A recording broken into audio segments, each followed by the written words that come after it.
Bonjour mes bien-aimés, nous sommes en train de partager depuis un petit moment sur ce qui peut empêcher Dieu d'agir dans nos vies. Nous avons dit en préambule que ce que les hommes considèrent comme un échec, ce n'est pas ce que Dieu considère comme un échec. Et le succès des hommes, ce n'est pas la même chose que le succès de Dieu. Nous avons dit que les hommes ont tendance à voir dans la vie des chrétiens surtout, puisqu'on parle de chrétiens, parle de nous, que quand il t'arrive souvent des choses négatives, c'est que Dieu est bloqué ou que Dieu n'a pas suffisamment de puissance. Parce que dans l'inconscient, finalement, et même nous, en tant qu'enfants de Dieu, on a l'impression que Dieu est bloqué des fois, que Dieu est tenu en échec. Même si on ne l'exprime pas, on le pense dans nos façons de, de réagir, d'affronter les événements et les situations. Dieu est un Dieu de processus, et le processus de Dieu peut être empreint de souffrance et de douleur. Ça, on l'a vu. Et je vous ai expliqué que, effectivement, ce que l'homme peut considérer comme étant un échec n'est pas ce que Dieu considère comme un échec, ni ce que l'homme considère comme succès n'est pas ce que Dieu considère comme succès. On a pris l'exemple de Jésus qui est parti mourir à la croix, qui était considéré comme un échec, et qu'en fait c'était le succès de Dieu. C'était celui qui nous permet d'accéder à des bénédictions, accéder à des choses que sont liées à notre identité d'enfant de Dieu, et le fait est que nous avons droit à certaines choses. Par contre, je vous ai dit, Dieu a des règles. Comme on avait parlé précédemment de la malédiction et de la bénédiction, je vous ai dit que Dieu établit des règles qu'il ne viole pas lui-même.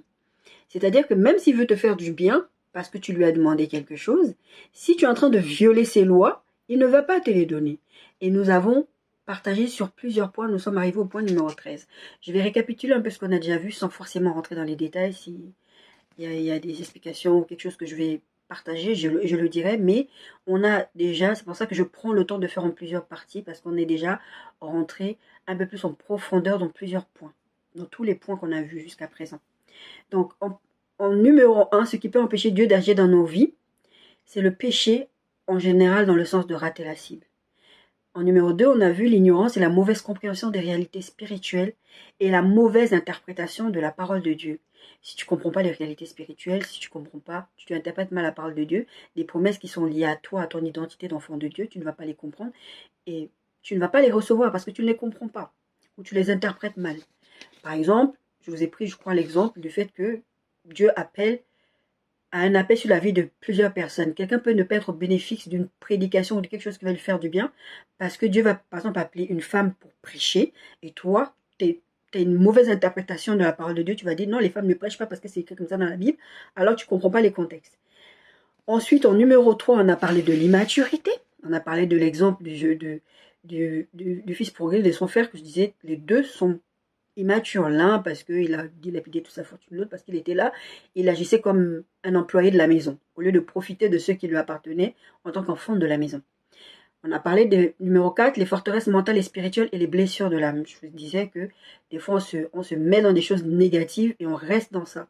Et je vous ai pris l'exemple de Job qui finissait par dire c'est ce que je crains, c'est ce qui m'arrive. Et je vous parlais aussi des blessures de l'âme par rapport au fait que si par exemple tu as quelqu'un qui a été blessé parce que un homme, je parle d'homme parce que je suis une femme, des hommes t'ont pourri la vie ou t'ont fait du mal et t'as fermé ton cœur, t'as dit plus jamais je ne veux accéder à ça. Tes paroles, la Bible dit que les paroles sont la vie. La mort et la vie sont au pouvoir de la langue. Donc certaines choses que je crois que je n'avais pas partagé ce verset-là.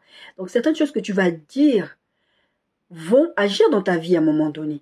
Donc tu ne vas pas comprendre pourquoi Dieu ne t'exauce pas, mais c'est parce que tu as prononcé une parole à un moment donné. Il faut briser cette parole parce que tu t'es lié, parce que la Bible dit ce que vous liez sur la terre sera lié au ciel. Donc il y a des paroles que tu prononces parce que tu es blessé, parce que tu n'es pas bien tu as des forteresses, parce qu'on t'a éduqué comme ça, et même, je disais même par rapport à la parole de Dieu, on t'a enseigné comme ça toute ta vie. Je parlais par exemple de la femme qui ne prêche pas à l'église, bah, tu as une forteresse là. Il faut que Dieu vienne briser ça, Jésus vienne briser ça, le Saint-Esprit vienne briser ça, pour que tu puisses être au bénéfice de ce que Dieu a prévu pour toi. Point numéro 5, la désobéissance. On a parlé, reparlé. On a pris l'exemple de Saül. Dieu, il dit, je ne prends pas plaisir au sacrifice. Dieu s'en fiche que tu ailles à l'église, Dieu s'en fiche que tu donnes ta dîme, Dieu s'en fiche de tout ce que tu peux faire pour Dieu, servir, être pasteur, prophète ou toutes ces choses-là. Si tu passes ton temps à lui désobéir, si tu désobéis à Dieu, Dieu s'en fiche. Dieu ne prend pas plaisir dans la désobéissance. Donc, la désobéissance, tu désobéis à Dieu, bah, tu n'es pas au bénéfice de ce qu'il a promis pour toi. Point numéro 6, la familiarité. On a pris l'exemple de Jésus qui ne pouvait pas faire des miracles dans sa patrie parce que les gens l'avaient vu grandir et les gens l'avaient vu devenir un charpentier. Et maintenant, du jour au lendemain, entre guillemets, Jésus arrive, il fait des miracles. Et en fait, il a été annoncé comme le Messie. Et eux, ils n'ont pas voulu l'accepter parce que ça ne pouvait pas être lui. Ils l'ont vu grandir. Donc, la familiarité envers Dieu, point numéro 6, peut empêcher Dieu d'agir dans nos vies. Point numéro 7, on a parlé du manque de foi, qui aurait dû être le point numéro 1. Mais comme je vous ai dit, ce n'est pas une liste dans l'ordre. C'est la liste que je vous donne comme ça. Mais elle n'est pas dans l'ordre. Le manque de foi. La foi est une ferme assurance des choses qu'on espère, une démonstration des choses qu'on ne voit pas de la parole de Dieu. Et la foi est la base de notre relation avec Dieu, parce que sans la foi, il est impossible d'être agréable à Dieu, parce qu'il faut que celui qui va s'approcher de Dieu pour lui demander des choses, croire que Dieu existe, déjà, un, et que deux, il est le rémunérateur, ça veut dire qu'il va t'exaucer, en fait, qu'il est le rémunérateur de celui qui le cherche. On a parlé de ça, le point numéro 7, le manque de foi. Et numéro 8, on a parlé du fait de ne pas se corriger quand Dieu le demande. Si Dieu te dit, fais ça et tu ne le fais pas, on a pris l'exemple de Caïn qui il a péché contre Dieu, contre son frère. Il a tué son frère parce que il était en colère. Mais avant qu'il ne tue son frère, le Seigneur est venu le voir et Dieu lui a dit, le péché tapis à ta porte. Domine sur lui. Parce que clairement, il va dominer sur toi. Donc tu vas faire ce que tu as l'intention de faire. Caïn, il ne s'est pas corrigé à ce moment-là. Il a tué son frère et il a été maudit pour ça. On a parlé, un point numéro 9, de la chair. La chair, c'est les passions. Je vous ai parlé de 3 différents types d'hommes, de l'homme animal, l'homme charnel. Je vous invite vraiment à aller regarder les vidéos. Là, je vous résume vite fait de quoi on a parlé. Je ne vais pas revenir en profondeur encore parce qu'on l'a déjà fait. Donc la chair, je vous ai parlé donc des 3 hommes, l'homme charnel, l'homme animal, l'homme spirituel. Et je disais que si on vit selon les désirs, la chair, bah pourquoi tu veux que Dieu t'exauce? Fais ce que tu veux, tu fais ce que tu veux, tu fais quand tu veux, comme tu veux. Donc Dieu, il s'en fiche, il va pas se préoccuper de t'exaucer alors que toi, tu ne veux pas l'écouter. Point numéro 10, les pensées mal dirigées. Je vous parlais par rapport à comment il s'appelle, par rapport à Job qui avait une crainte qu'il arrive quelque chose à ses enfants. Il faisait des sacrifices pour ça. Je vous ai pris plusieurs exemples. Et je vous disais, en tant que parent, c'est normal qu'on ne veut pas qu'il arrive des choses à nos enfants. Donc, on a tendance à vouloir les préserver. On a tendance à vouloir que nos enfants, il leur arrive rien du tout. Mais on ne peut pas vivre dans la peur. On doit prier pour nos enfants. On doit les exhorter. On doit selon l'âge de l'enfant, bien sûr, on doit les éduquer. Mais à un moment donné, on est limité. On ne va pas vivre là en train de se dire que, voilà, ou être dans la négativité. En point numéro 1, on a vu le manque de pardon. Je vous disais, il y a une différence entre pardon et réconciliation, que beaucoup de gens font l'erreur, ils se retrouvent dans des problématiques et après ils vont en vouloir à Dieu parce que ouais, tu veux qu'on pardonne, mais regarde, la personne est toujours aussi mauvaise. Pour pardonner, il faut être une personne. Le pardon, je vous disais, c'est une décision. Tu dois décider devant Dieu le faire. Et je vous disais que c'est pas parce que tu décides de pardonner que forcément le ressentiment, ça va. C'est un travail avec le Saint-Esprit. Par contre, la réconciliation, il faut être deux. Il faut que l'offenseur ait pris conscience de son offense et qu'il demande sincèrement pardon. Jésus, il dit, tu pardonneras 77 fois 7. Donc, même s'il recommence, je ne parle pas des gens toxiques, je ne parle pas de réconciliation là, je parle vraiment de pardonner. C'est pour ça que je dis, il faut faire attention à qui tu laisses revenir dans ta vie. Point numéro 12, on a vu le manque d'amour. L'amour, c'est la base de tout. Je vous dis souvent, la foi, c'est la base de tout. Mais en fait, avant la foi, il y a l'amour. Avant la foi, il y a l'amour. Parce que c'est par amour que Dieu nous a créés. C'est par amour. On n'est pas devenu chrétien du jour au lendemain parce qu'on a voulu être chrétien un jour. On s'est levé, oh, tiens, j'ai envie d'être chrétien. On est devenu chrétien parce que le Seigneur, le Saint-Esprit a fait un travail de conviction en nous. La Bible dit, c'est le Saint-Esprit qui convainc de péché et de justice. C'est le Saint-Esprit qui fait ce travail en nous pour dire que tu as besoin de ça. Mais si tu endurcis ton cœur, forcément, le Saint-Esprit, je vous ai dit, c'est un gentleman, il ne va pas vous forcer. Il ne va pas te forcer si tu veux pas, tu veux pas. Mais on n'est pas devenu chrétien. Donc, les chrétiens qui se sentent meilleurs que les autres parce qu'ils sont chrétiens, donc ils sont mieux. Les homosexuels, c'est l'abomination. Je vous en parle souvent parce que c'est un sujet qui me touche. Pas parce que je connais des gens dans mon entourage, parce que le Seigneur a mis ce fardeau-là dans mon cœur, sur les homosexuels, sur les prostituées, sur les gens vraiment qui sont mis en marge. Dieu les aime. Dieu les aime aussi. Le manque d'amour peut faire que Dieu n'exauce pas tes prières. Et tu as l'impression que Dieu est bloqué, que Dieu n'exauce pas tes prières, mais en fait, ton manque d'amour empêche Dieu d'agir dans ta vie. Ensuite, on a vu au point numéro 13, de ne pas savoir discerner le temps ou les saisons de Dieu et l'impatience. Là-dessus, il y a un verset que je ne vous avais pas lu, qui était censé être lu, et c'est Jacques 1, 2, 3. Jacques, chapitre 1, verset 2, 3 dit ceci.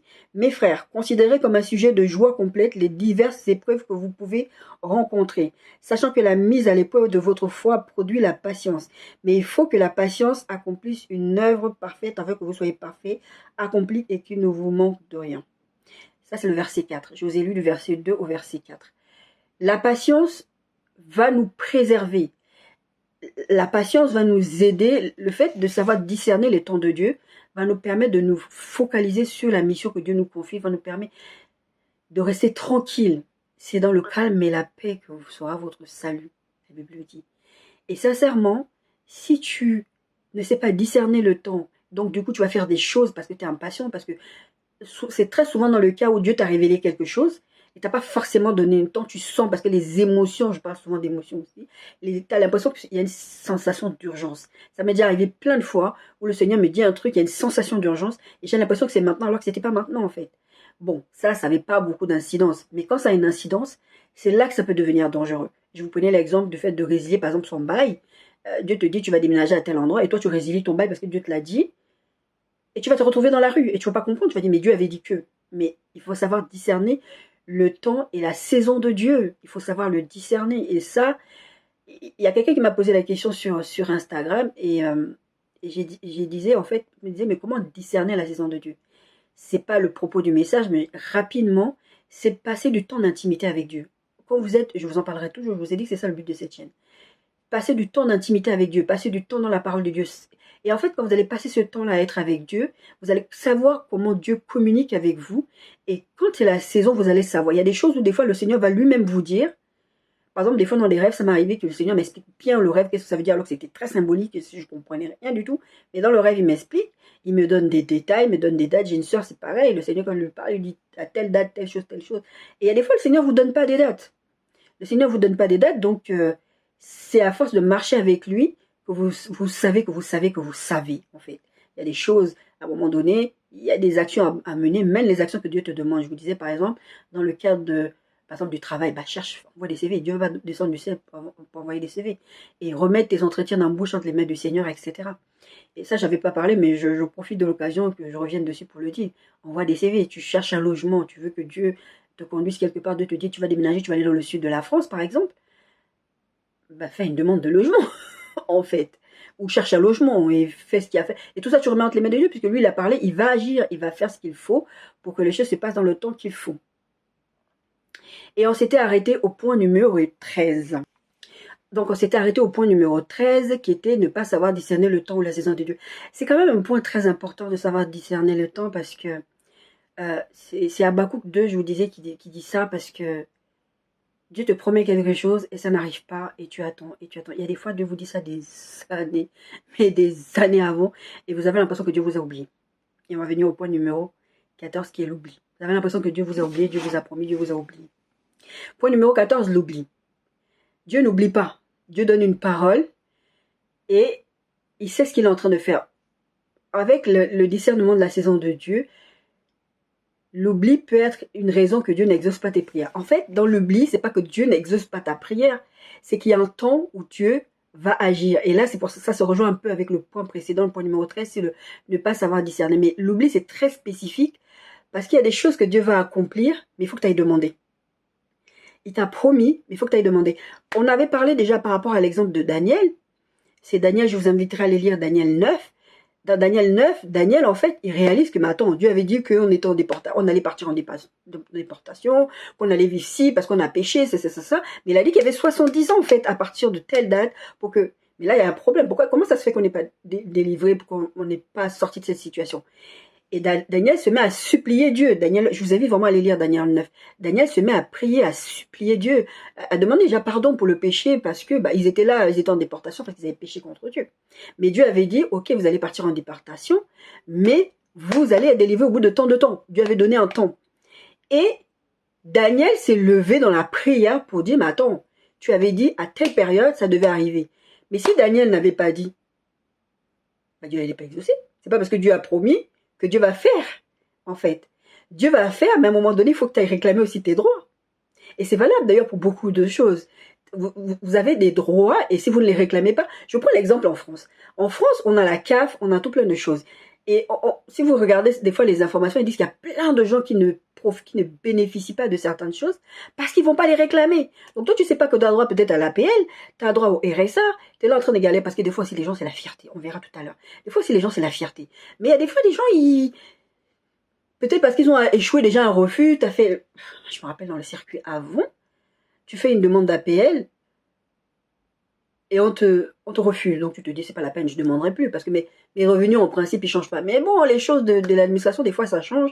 Tu ne sais même pas comment ça se fait. C'est un exemple. Je prends l'exemple de l'APL, mais il y a tout plein d'exemples dans la vie de tous les jours qui font que Dieu t'a promis quelque chose, et toi, tu ne vas pas réclamer ton dû. Mais c'est pas que Dieu ne veut pas t'exaucer, c'est que Dieu, à un moment donné, c'est pas que lui, il a oublié, il n'a pas oublié, mais parce que Dieu, le but de Dieu, c'est toujours de chercher l'intimité avec toi. Dieu aime être intime avec toi. Dieu aime quand tu viens lui parler. Dieu aime quand tu viens... C'est pas que lui ne sait pas ce qu'il t'a dit. Peut-être qu'il est amnésique ou peut-être qu'il est un peu sénile parce qu'il est vieux. Tu vois, il a créé la terre depuis tellement longtemps, il est tellement vieux que lui ne se rappelle pas de ce qu'il dit. Et de temps en temps, il faut venir lui rappeler. Non, c'est pas ça. C'est parce que Dieu veut qu'on fasse notre part, qu'on vienne lui réclamer nos droits. Dieu avait dit à Abraham, ça c'est pas dans mon texte. Mon texte c'est Daniel 9, 1 à 19. Dieu avait dit à Abraham, tu vas avoir une descendance avant même qu'il ait une descendance. Dieu lui avait dit tu vas avoir une descendance, mais il va être 400 ans en esclavage. Et Abraham était triste de ça. Et parce que Dieu veut lui expliquer qu'ils vont désobéir. Enfin, Dieu lui a même pas expliqué, je crois. Non, Dieu lui a pas expliqué, mais Dieu lui a dit qu'il va partir en esclavage, etc., qu'ils allaient souffrir. Et c'est vrai, c'est ce qui s'est passé. C'est qui a délivré, c'était Moïse. Moïse qui est venu après. Mais Moïse, en fait, il s'est présenté beaucoup trop tôt. Il n'était pas prêt pour délivrer le peuple. Du coup, les 400 ans que Dieu avait promis qu'ils vont être que 400 ans, il y a 30 ans de plus parce que Moïse a tué un Égyptien qui fait que il a dû fuir parce qu'on a commencé à le chercher, qui a fait que à un moment donné, le temps que Dieu avait prévu, c'est pas ce qui est arrivé. C'est pas que lui, Dieu, il a oublié, c'est que quelque part, l'homme n'a pas réclamé son dû ou quelque part, l'homme n'a pas bien agi au moment où il fallait qu'il agisse. Là, on parle de l'oubli. Je vous ai donné l'exemple de Daniel, mais c'est aussi le cas où, au moment où tu fais quelque chose qui va faire que ça va rétablir le plan de Dieu, ça va rallonger le temps, en fait. Et on va voir ça tout à l'heure avec l'impudicité. Donc, l'oubli, il n'y a pas grand-chose à dire dessus, c'est que des fois, il y a des choses que Dieu vous a promis, vous croyez que Dieu ne vous exauce pas, mais c'est parce que vous avez pris une fois peut-être et que vous dites, bon, c'est bon, Dieu il sait quoi. Enfin, on a cette tendance à se dire, Dieu il sait, j'ai pas besoin d'aller lui dire, il sait ce que j'ai dans mon cœur. Seigneur, tu connais ce que j'ai dans mon cœur. Mais Dieu, il nous demande par exemple, de confesser nos péchés. Il nous demande de lui, faites connaître vos besoins à Dieu. Est-ce que la Bible ne dit pas que Dieu connaît, en fait? Dieu connaît nos besoins, il les sait, mais Dieu est un magnifique psychothérapeute, un magnifique communicant. Il veut qu'on apprenne à aller lui parler. Encore une fois, tout ça, c'est une question d'intimité. Dieu cherche l'intimité toujours avec nous. Dieu cherche à être en communion avec nous. Jésus, il disait, moi je suis un avec mon Père, je veux que vous soyez, qu'il soit aussi un avec toi. Dieu veut être un avec nous. Nous avons l'Esprit de Dieu en nous et nous devons être capables de ne pas oublier ce que Dieu nous a promis quand même. Et d'aller lui dire souvent, régulièrement, Seigneur, tu m'avais dit ça. Dieu n'est jamais saoulé. Il y a des gens qui croient que Dieu est saoulé quand il leur demande la même chose plusieurs fois. Non. Dieu n'est pas saoulé. Regardez, je ne sais pas pourquoi l'exemple me vient, regardez l'histoire de, comment il s'appelle Gédéon. Gédéon, il dit, oh, mais Seigneur, montre-moi, il était hésitant, montre-moi que c'est vraiment toi qui me parles. Il lui demande de lui montrer des preuves. Il a le droit de demander. Quand vous avez des décisions importantes à prendre dans vos vies, vous avez le droit. Ce n'est pas que Dieu est saoulé de vous entendre. Dieu n'est jamais saoulé de nous entendre. Son oreille n'est pas trop dure pour nous écouter, la Bible le dit. Là, on le prend pour le fait que, effectivement, c'est ça, tu pries, il n'est pas sourd, il a entendu. Mais, c'est pas grave, continuez à lui dire. Faites connaître vos besoins à Dieu, allez lui dire, et si vous oubliez,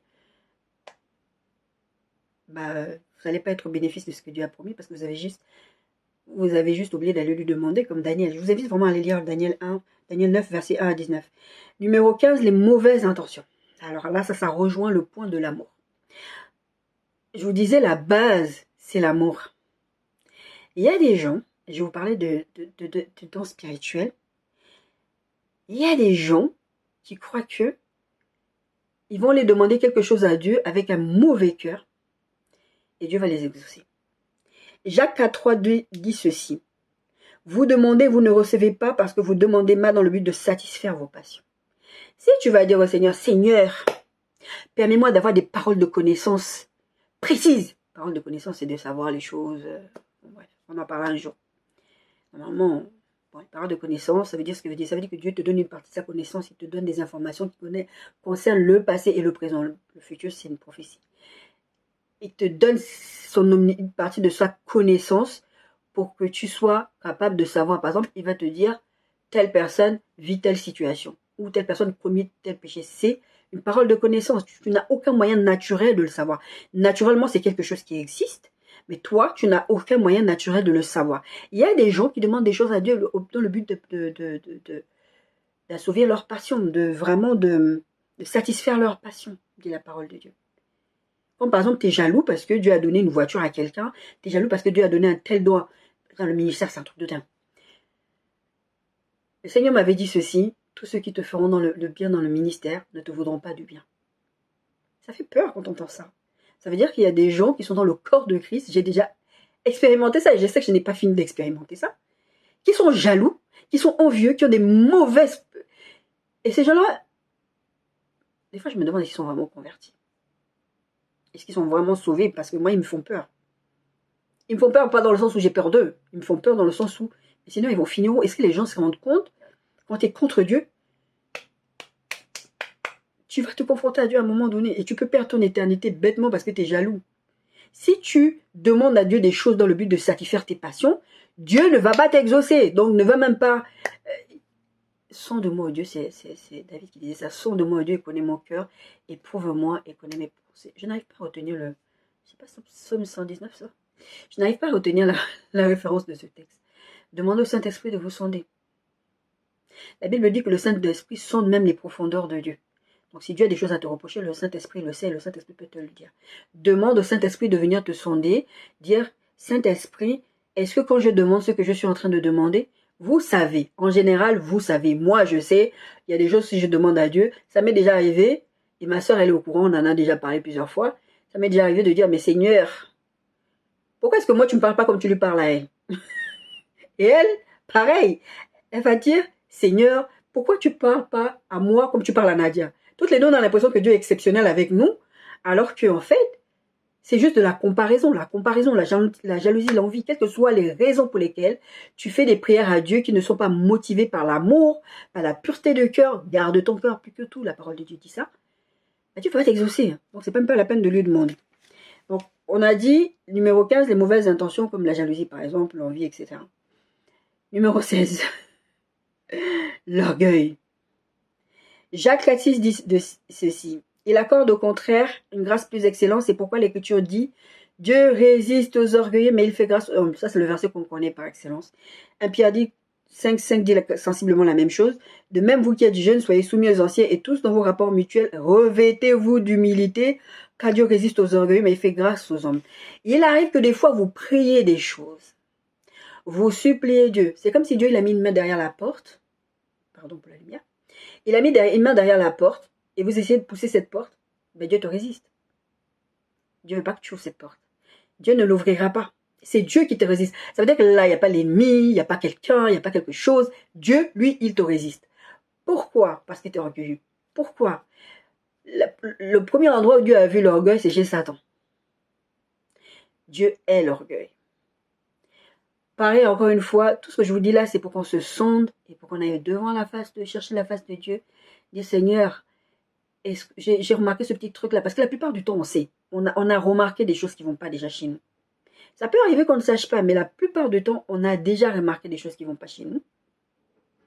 Mais on n'ose pas aller se pointer devant Dieu et dire, parce qu'on a toujours l'impression qu'on est un tout petit peu meilleur. Le Seigneur me disait il y a quelques années, il y a 5 ans en arrière, me disait par rapport à une personne précise, me disait, est-ce que tu as oublié d'où je t'ai tiré? Parce que je disais, Seigneur, cette personne, mais vraiment, comment tu peux dire que c'est cette personne? Parce que tu vois, comme ci, comme ça, mais Seigneur, regarde, moi, je suis sanctifié, je suis consacré, je fais comme ça. Le Seigneur dit, est-ce que tu as oublié où je t'ai tiré? De ma bouche, je proclamais, je disais, mais je ne me sens pas mieux que toi. Hein. Et le Seigneur est venu me mettre face à mes contradictions. Il m'a dit, tu te sens mieux que lui.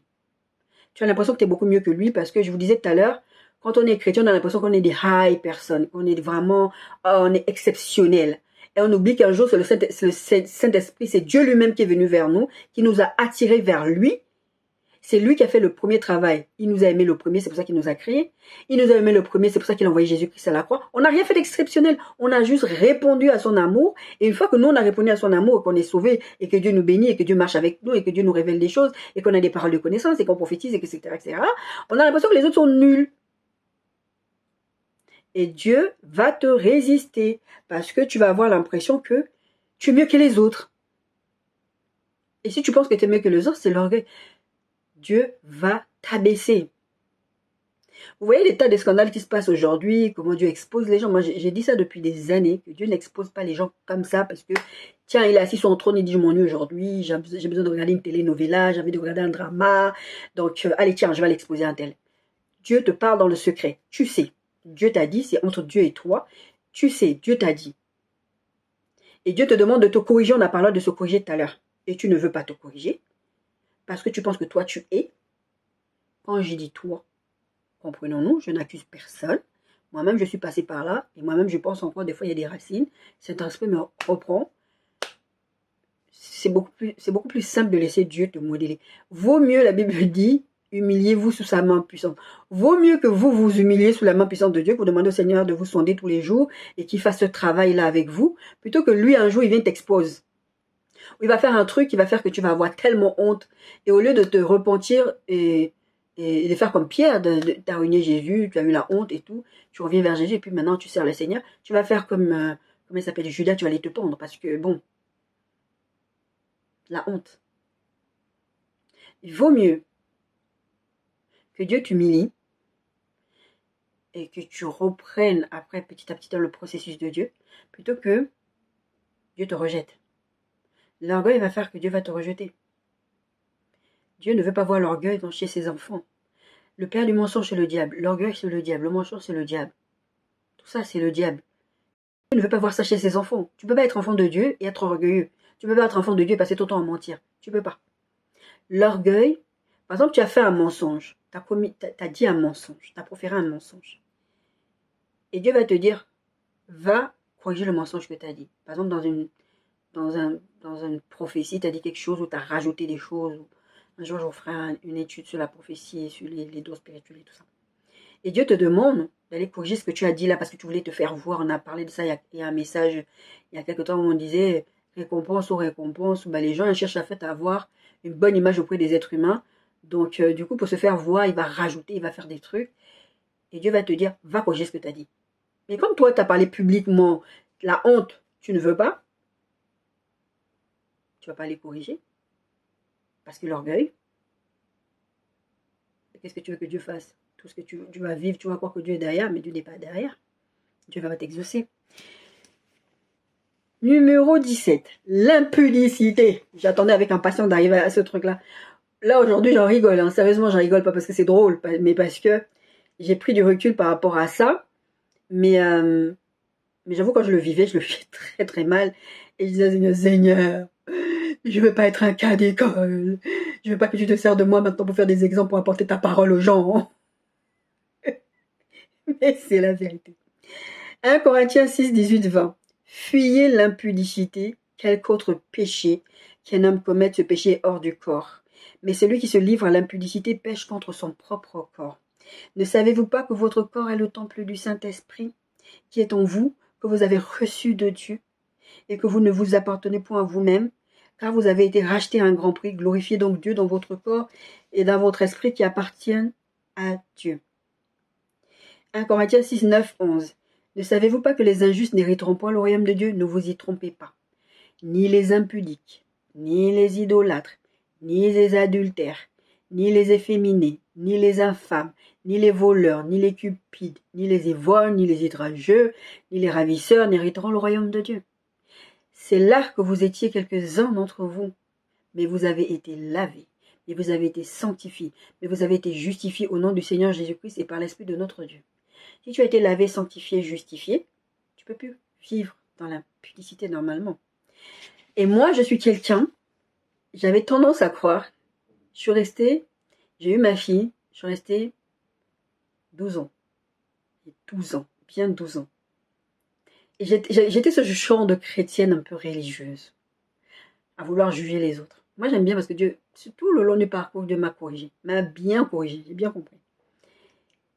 Il y a un verset dans la Bible qui dit « Prenez garde à ne pas tomber quand vous vous sentez trop en haut ». Ça aussi, ça fait partie de l'orgueil, mais moi, je l'ai appris à mes dépens. L'impudicité, c'est le seul péché de la Bible. Vous allez lire la Bible en long, en large, à travers n'importe quoi. Vous n'allez pas voir un seul péché où Dieu va dire fuyez. Oui, il y a des scènes où Dieu dit fuis, il y a des scènes où Jésus l'a même fui, mais c'est le seul péché spécifiquement où Dieu dit fuis. Parce que Dieu sait que si tu trompes ton nez là-dedans, tu auras du mal à sortir de ça, et ça a des conséquences graves. L'impudicité a des conséquences graves. Je pense qu'on va faire un prêche spécifiquement sur l'impudicité plus tard, mais là, je veux dire, l'impudicité, c'est le seul péché où Dieu dit fuis. Ne cherche même pas à dire, genre, quelqu'un t'invite, tu sais déjà que vous allez avoir des rapports sexuels. Moi, ça m'est arrivé, personnellement. Je sais déjà qu'avec cette personne, on va le faire. Je fais semblant de dire, Seigneur, aide-moi, vraiment aide-moi à résister, alors que je suis en train de partir à l'abattoir. Le Seigneur m'avait dit, tu te maries en 2019. Avant de me dire que je me marie en 2019, le Seigneur me parlait déjà de mon futur conjoint avant que je déménage ici. Et le Seigneur me prévenait, ne tombe pas dans l'impudicité. Quand Dieu vient te dire quelque chose, Dieu est Dieu. Moi, dans mon... Je ne sais pas si c'est l'orgueil, je ne sais même pas c'est quelle bêtise qui m'est passée par la tête. J'étais là, je disais, mais non, moi ça fait tant d'années, je me sanctifie, je me consacre à Dieu, je ne tomberai pas dedans. Comme je vous disais tout à l'heure par rapport à cette même personne, c'était vraiment le truc de dire, je suis mieux que toi, je ne peux pas tomber avec toi. En plus, je l'avais prévenu, si jamais je tombe avec toi, c'est terminé. Tu parles beaucoup. Et je suis tombée, moi. Et j'ai une de mes sœurs qui m'avait dit que le Seigneur l'avait prévenu la même chose. Elle n'est pas en couple du tout. Hein. Le Seigneur lui parle de ça depuis longtemps. Et elle m'a dit, mais quand le Seigneur me disait ça, je me sentais blessée. Je me disais, mais comment Dieu peut imaginer qu'après tout ce de temps d'abstinence, je peux, moi, aller encore dans ces choses-là que j'ai vomi, quoi. Et quand elle a vu que je suis tombée, elle a dit, je peux même plus parler. Parce que s'il y a une personne que je ne pensais pas qu'elle allait tomber, c'était toi. Moi, franchement, je sais que j'agaçais beaucoup les gens. Parce que je donne toujours l'impression, c'est jusqu'à maintenant, après, c'est ma façon d'être avec Dieu. Je ne juge pas les gens. Maintenant, c'est différent. J'ai une attitude différente. Mais c'est vrai que moi, quand je me tenais devant Dieu, je dis, Seigneur, regarde ton enfant là, ça. Je jugeais très facilement les gens. C'est pas que je leur disais même pas spécifiquement eux, mais devant Dieu, je le disais. Le Seigneur me disait, toi, ça ne te regarde pas. Mais pour autant, je jugeais les gens. Comment Dieu t'a sorti, Dieu t'a libéré, Dieu t'a délivré, toi tu retournes dedans. Comment tu peux même prendre plaisir à aller avoir des rapports sexuels en dehors du mariage alors que tu sais que... Par contre, ce n'est pas une justification, hein, c'est juste pour vous dire, moi à l'époque, j'avais pas eu l'enseignement vraiment sur l'impudicité. C'est pas une excuse. Parce que nul n'est censé ignorer la loi humaine et nul n'est censé ignorer la loi divine. Je pense qu'on sait très très bien, on n'a pas besoin qu'on nous fasse des enseignements pour savoir que l'impudicité c'est un péché. Puisque c'est écrit dans la Bible que fuyez l'impudicité. Joseph s'est retrouvé avec Madame la femme de Potiphar qui lui dit viens on va coucher. Elle a même pas cherché. Non mais la Bible, non j'aime la sincérité de la Bible. Elle n'a même pas cherché à tergiverser, à essayer d'enrober. C'est une femme. Je veux dire les temps de l'Ancien Testament, c'est une femme qui va faire des avances et la Bible écrit ça. Madame Potiphar va faire des avances à Joseph et lui dit vas-y Joseph viens j'ai envie de toi. Joseph lui dit moi je vais ni pécher contre mon maître ni je vais pécher contre mon Dieu. Ma relation avec Dieu est trop importante. Quand le Seigneur m'a dit tu vas te marier avec cette personne en 2019, j'ai dit ok, mais je suis tombée dans l'impudicité. Je suis tombée dans l'impudicité après je crois. J'étais déjà tombée dans l'impudicité quand le Seigneur me disait ça. Parce que plusieurs fois, il venait me parler pour que je me corrige. Je ne me corrigeais pas. Parce qu'une fois que j'avais mis le nez dedans, j'arrivais même plus. Je vous dis que je pleurais tout le temps. Je n'arrivais plus à me sortir de ça. Je n'arrivais plus à sortir. La Bible dit de fuir l'impudicité. Je veux dire, tu sais que cette personne-là, Cette personne va te prendre, va t'amener en voiture à tel endroit, viens, on va à la forêt, ou viens, on va à tel endroit, viens. N'y va pas. N'y va pas. Si tu sais qu'il y a des situations où tu es susceptible de tomber, n'y va pas. Fuis ces situations-là. Moi, je me croyais trop forte. Je me disais non. Et après, je suis tombée une fois, je suis tombée 2 fois, je suis tombée 3 fois, je suis tombée pendant longtemps. Et puis le jour où, l'année même où je suis censée me marier, le Seigneur me dit, parce que ça avait été reporté, je crois, parce que c'était d'abord une première fois en 2019, après c'était 2000, non, c'était toujours 2019. Le Seigneur me disait, compte 6 mois à partir de janvier. Et là, j'étais déjà tombée dans l'impudicité. Hein. Ça veut dire que le Seigneur a essayé de me rattraper plusieurs fois. Et puis il me dit, compte 6 mois à partir de janvier pour ton mariage. Donc ça tombait, ouais, juillet. Ça tombait juillet, ouais.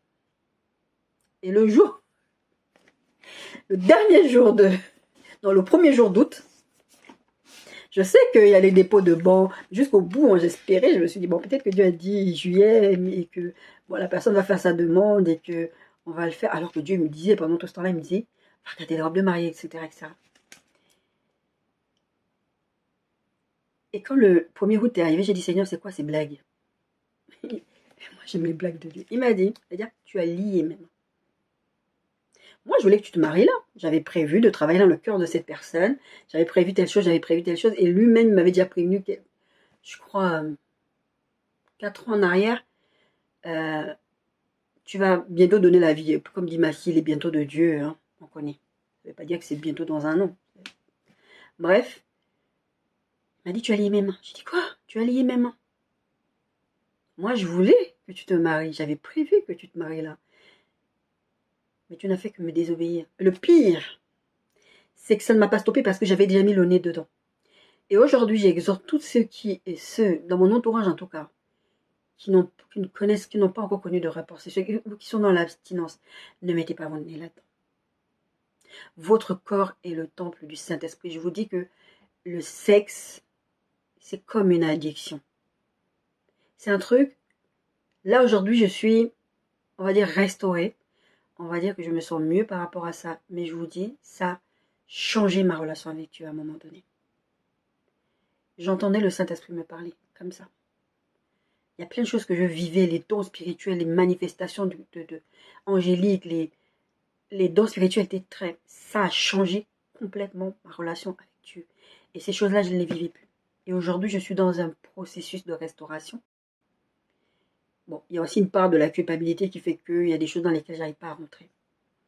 Je pense que ça aussi, on peut même le mettre, je ne sais pas dans quel point, je pense dans les pensées mal dirigées, on peut dire aussi la culpabilité parce que Dieu te dit, je t'ai pardonné, maintenant on est dans un processus de restauration, on est en train d'avancer, le fait que tu culpabilises, tu te sens même plus digne, bah, Dieu ne peut rien faire. Notre corps, c'est le temple du Saint-Esprit. Aujourd'hui, je peux vous le dire sans pleurer, mais je pleure depuis des années, parce que je suis tombée dans l'impudicité. J'étais arrivée à un moment où je disais, Seigneur, c'est bon, je vais aller en enfer. J'étais arrivée à un moment où je me disais, Seigneur, c'est bon, je suis fichue. Parce que je n'arrivais plus à m'arrêter. Je priais, je faisais, Seigneur me montrer ce qu'il fallait que je fasse. Le pire, c'est que Dieu n'avait pas cessé de me parler. Dieu n'avait pas cessé de me dire les choses, comment je devais m'en sortir. Mais il y avait, je ne sais pas quoi, qui faisait que je n'y arrivais plus. À un moment donné, il fallait que je stoppe. J'ai stoppé parce que j'ai dit non, c'est bon. Aucun homme ne doit m'éloigner de Dieu. Aucun homme ne doit me pousser à désobéir à Dieu. Parce que ce que Dieu disait, ce n'est pas que je t'ai promis cet homme-là, couche avec lui. Ce que Dieu disait, apprends à le connaître. Il me montrait des choses sur sa vie, plein de choses. Il me montrait parce que c'était l'homme que Dieu avait choisi pour moi. Mais le fait que j'étais rentrée là-dedans, je sortais complètement du plan de Dieu. Et Dieu m'a dit, tu as lié même. Tu m'as attaché.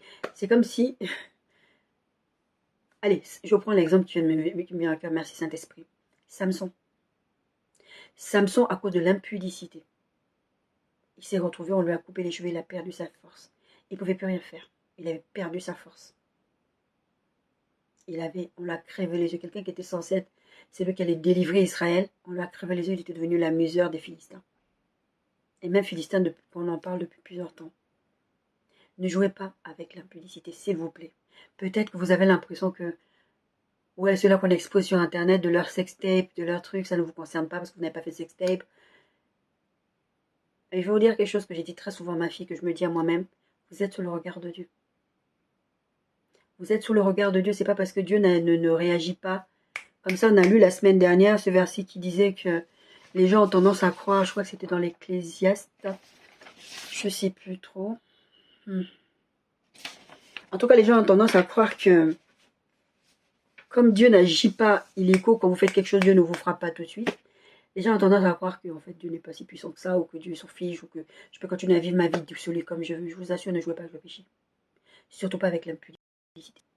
Parce que la parole de Dieu dit clairement, quelques péchés que tu commettes, c'est pas que c'est beaucoup plus... C'est pas que c'est beaucoup plus simple, mais c'est hors de ton corps. C'est hors de ton corps, ça va pas avoir la même incidence. Ton corps est le temple du Saint-Esprit.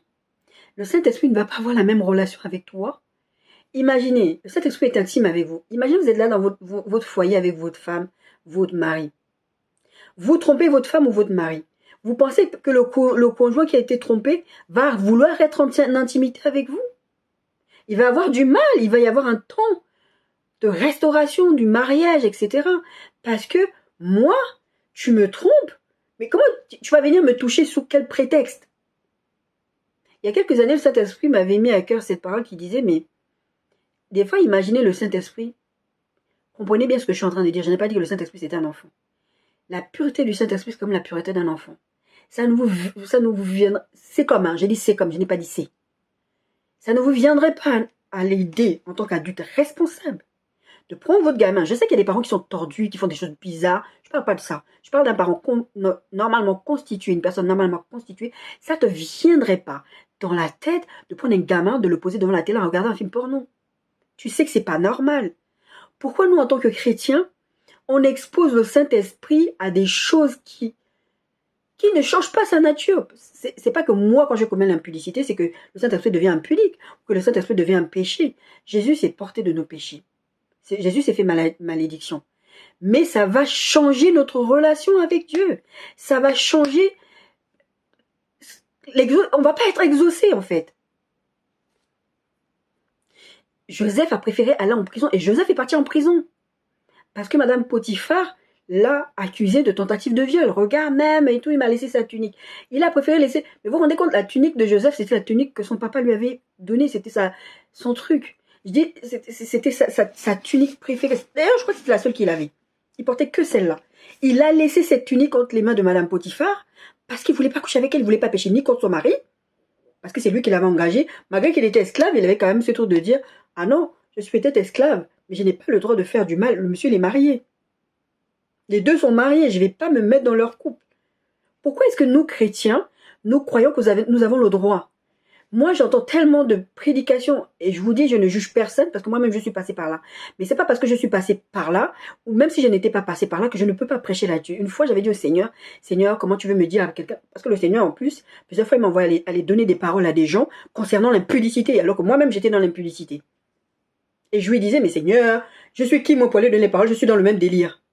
Le Seigneur m'avait dit, je t'ai donné un mandat, tu fais ce que je t'ai dit. Après, le Seigneur me réglait. Après, j'ai eu les conséquences, et j'ai encore les conséquences aujourd'hui. C'est pas parce que moi-même je suis tombée dedans que ça donne une excuse et que je vais pas vous le dire. Il y a des conséquences graves au fait de commettre l'impudicité. Ça change votre relation avec Dieu jusqu'à ce qu'il y ait restauration. Je vous dis ça pas pour vous faire peur. Je vous dis ça pour que vous ayez conscience que c'est grave. Vous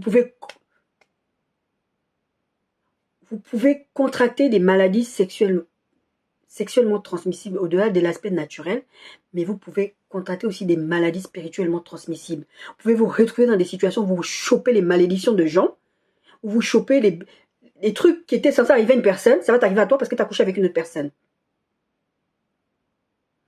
Si ça vous fait peur, tant mieux.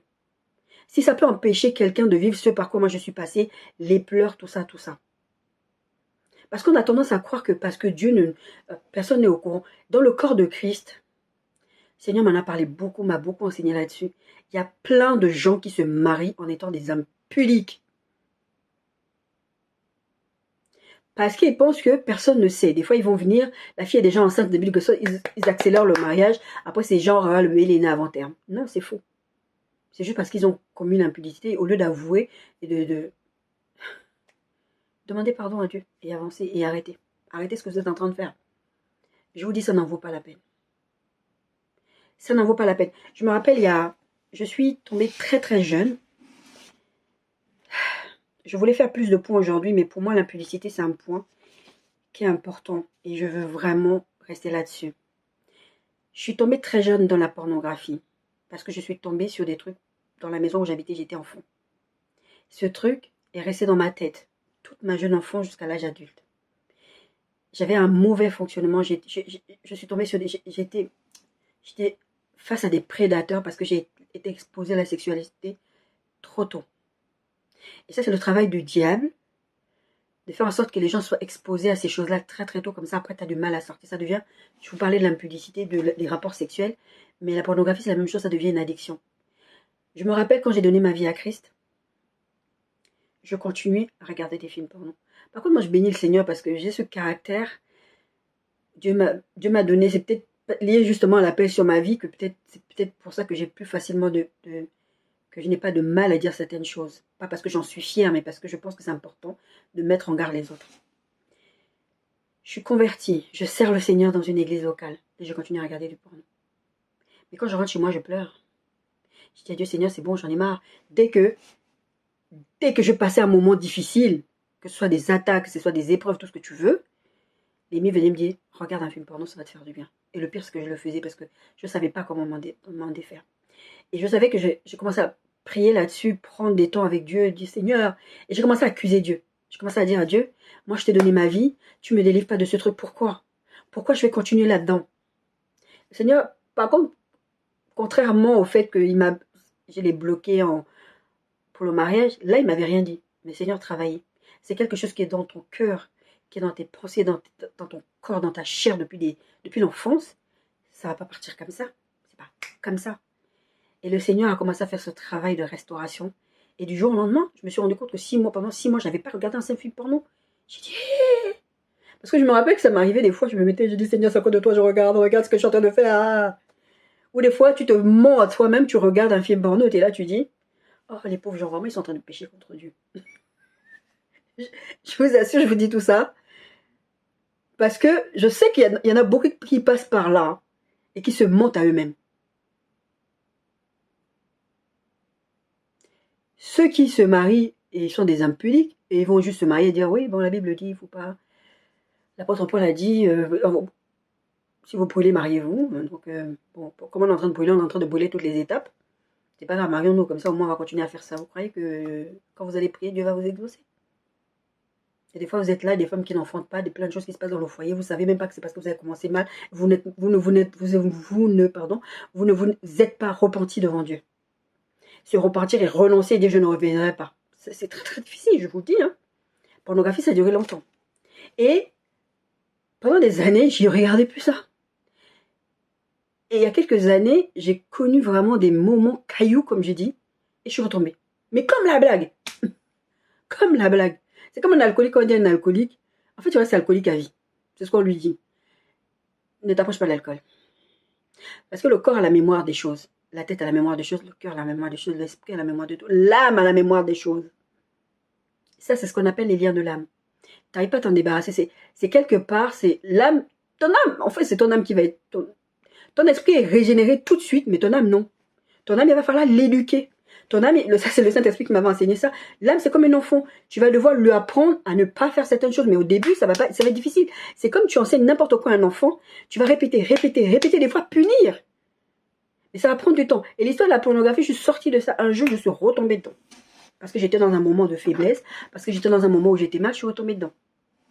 Mais je commençais à regarder des choses pires que ce que j'ai regardé même déjà avant. Des trucs vraiment, je peux même pas dire ça ici. J'ai dit, Seigneur, pardonne-moi. Parce que tu vois, Seigneur me disait rien. Parce que moi-même, je connaissais les réponses. J'avais pas besoin que le Seigneur vienne me dire, mais tu t'avais dit que... Et puis, je me suis remis encore devant le Seigneur. Et le Seigneur m'a encore restauré, délivré de ça. Mais ce qui est sûr, c'est que le Seigneur m'avait dit, tu étais déjà délivré avant. Mais c'est juste que c'est pas parce que tu es délivré que tu vas... Par exemple, si Dieu te dit, je te délivre de la cigarette, de l'alcool, tu vas pas dire, Dieu, je vais tester. va pas tester.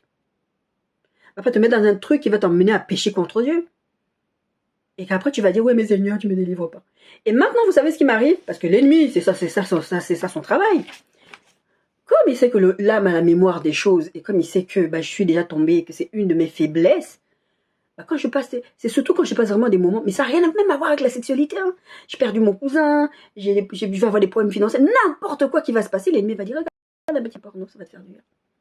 Mais je l'entends, hein. Regarde un petit porno, ça va te faire du bien. Maintenant, j'ai appris à répondre, à lui dire ça n'en vaut pas la peine. Et je le dis à haute voix, ça n'en vaut pas la peine, je ne regarderai pas. Et même pendant la période où je commettais l'impudicité, hein, je ne voulais plus regarder de porno, parce que je me disais, non, on va régler un problème à la fois. Et je disais, ça n'en vaut pas la peine. Et à chaque fois, là, ça fait un bon nombre de mois maintenant que ça m'est pas arrivé. Mais même des fois, je suis juste tranquille, je suis chill hein, avec mon Dieu, louange, tout ça, j'entends.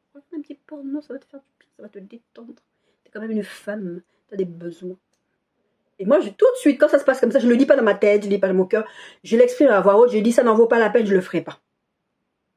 Ça n'en vaut pas la peine, faites comme Joseph, ça n'en vaut vraiment pas la peine. Je sais que j'ai pris beaucoup de temps là-dessus, sur ce sujet. C'était vraiment le sujet que je savais que j'allais revenir, j'allais vraiment prendre le temps avec ça parce que beaucoup de gens minimisent cette histoire d'impudicité.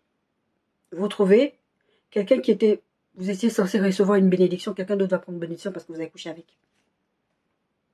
Vous allez mourir ou quelqu'un va mourir. C'est pas pour vous faire peur que je vous dis ça. Oui, si ça peut vous faire peur. Ça peut susciter chez vous la crainte de Dieu. Parce que je suis passée par là et je remercie le Seigneur, je suis vivante, je vous assure, j'ai failli mettre fin à mes jours. Je vais...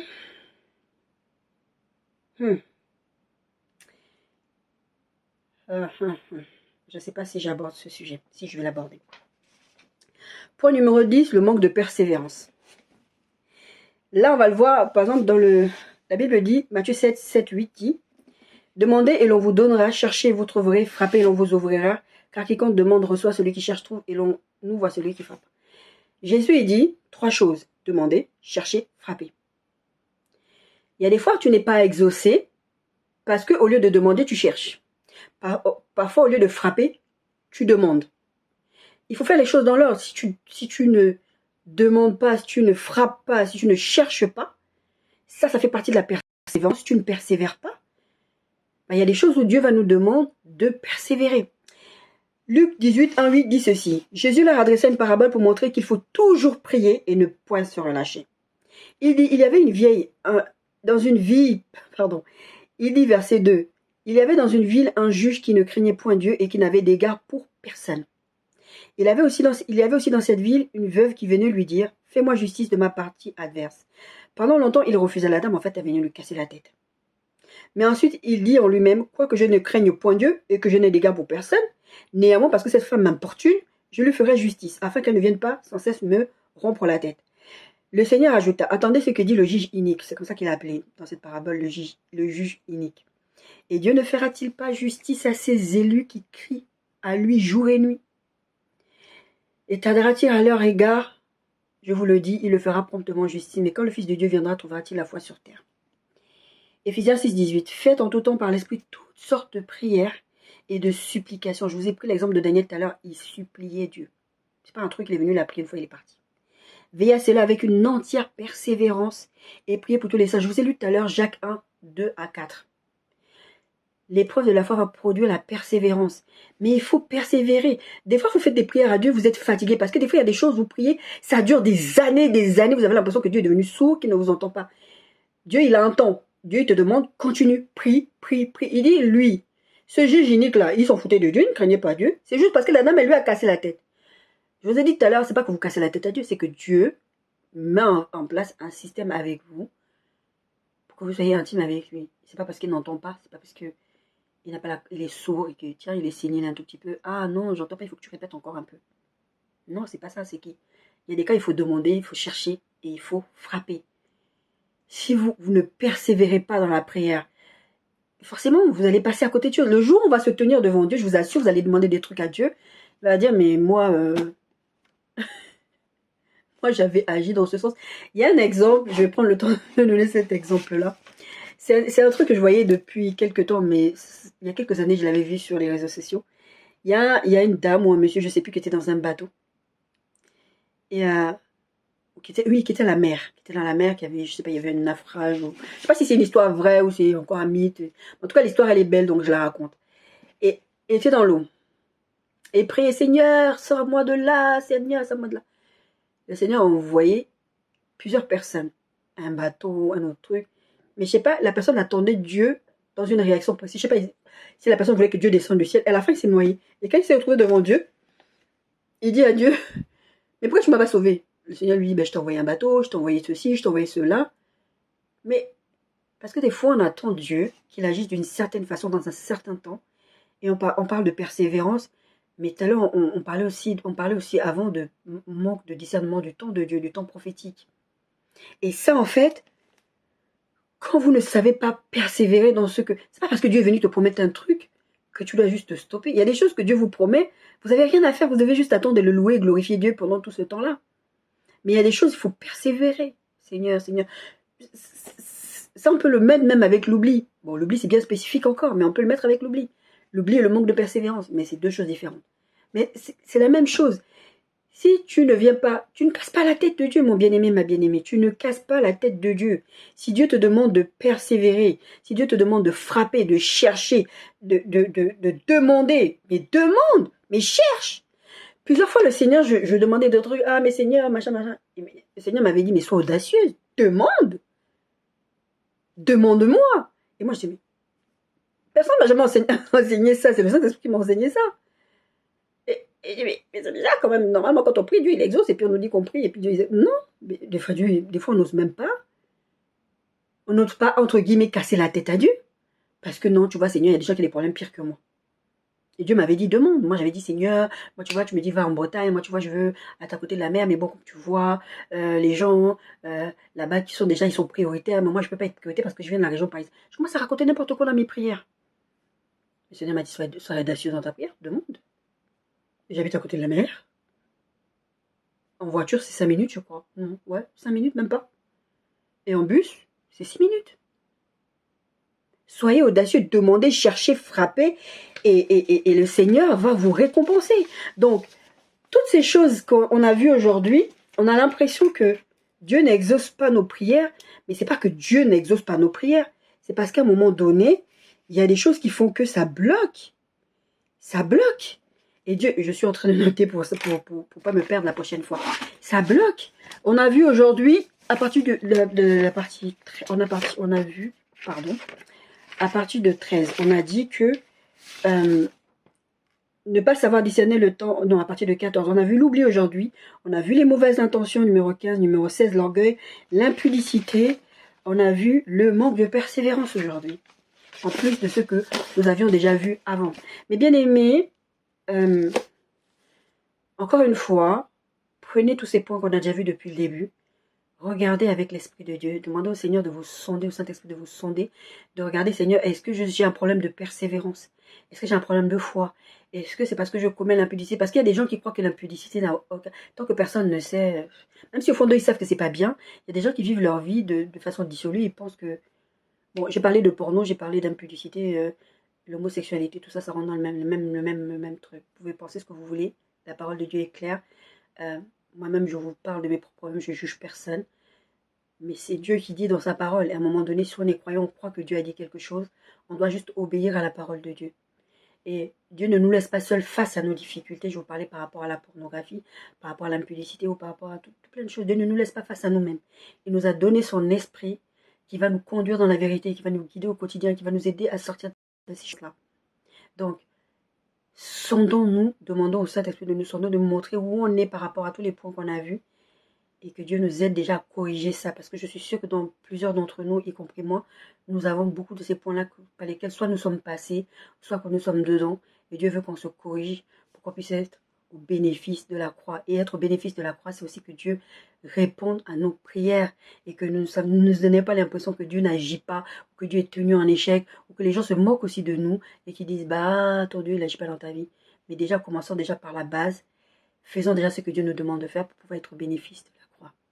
Soyez bénis.